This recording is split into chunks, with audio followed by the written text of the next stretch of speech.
Bollywood star Akshay કુમારે મહેસાણાના વડનગરમાં હાડકેશ્વર મંદિરમાં દર્શન કરી પૂજા અર્ચના કરી। તેમણે જણાવ્યું કે હાડકેશ્વર મંદિરમાં શાંત ચિત્તે સાંભળો તો ઓમ નમઃ શિવાય સંભળાય છે। સ્વયંભૂ શિવલિંગના દર્શનથી આનંદ થયો। અક્ષયે આર્કોલોજીકલ મ્યુઝિયમ અને પ્રેરણા સ્કૂલની પણ મુલાકાત લીધી। વડનગરનો ઐતિહાસિક વારસો જાણી આનંદ થયો। અક્ષય કુમાર એવોર્ડ નાઇટ માટે ગુજરાત આવ્યા હતા અને ત્યારબાદ વડનગર પહોંચ્યા હતા। તેમની મુલાકાત સોશિયલ મીડિયામાં ચર્ચાનો વિષય બની છે।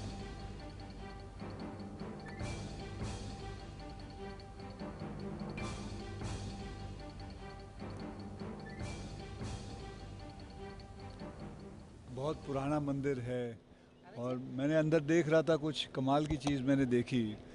थोड़ा सा अंदर जाके ध्यान दो, एकदम सन्नाटा जब हो जाता है तो आपको हल्का हल्का ओम नमः शिवाय सुनाई देता है। इसके बारे में काफ़ी कुछ सुना था, तो आज जब मौका मिला और हमारे प्राइम मिनिस्टर साहब भी बाजू में ही उनका जन्म हुआ था, सो इससे बढ़िया टाइम क्या हो सकता है।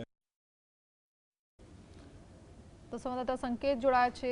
संकेत, अक्षय कुमारे मंदिर में दर्शन कर्या ने કેટલીક યાદો જે ત્યાં જોડાયેલી છે વડાપ્રધાન નરેન્દ્ર મોદીની, તેને લઈને પણ શું કોઈ વાતચીત કરી છે? तो वडनगर खाते અત્યારે અક્ષય કુમાર જે ફિલ્મ સ્ટાર છે તે વડનગર ખાતે આવ્યા હતા અને જે સમય મર્યાદા હતી તેમાં તેમને 3 જગ્યાઓ પર સ્થળ ઉપર મુલાકાત કરી હતી, જેમાં હાટકેશ્વર મંદિર હોય, પ્રેરણા સ્કૂલ હોય કે પછી આર્કિયોલોજીકલ જે મ્યુઝિયમ છે તે ત્રણેય જગ્યાની ઉડતી ફટાફટ મુલાકાત કરી હતી। પરંતુ તેમને અતિ આનંદ હાટકેશ્વર મંદિર જે મહાદેવનું આમ કહી શકે કે જે હાટ ગણવામાં આવે છે તે હાટકેશ્વર મંદિર અત્યારે તેઓ આવ્યા હતા। તેમને અનુભૂતિ વિશેષ કરી હોય તેમને અત્યારે જણાવ્યું હતું। જે સમગ્ર મામલો છે તેમાં વડનગર ખાતે તેઓ આવ્યા તે જે પ્રેરણા સ્કૂલની મુલાકાત લીધી કે વડનગર સાથે સાથે આર્કિયોલોજીકલ જે મ્યુઝિયમ છે તે મ્યુઝિયમની પણ તેમને મુલાકાત લીધી હતી।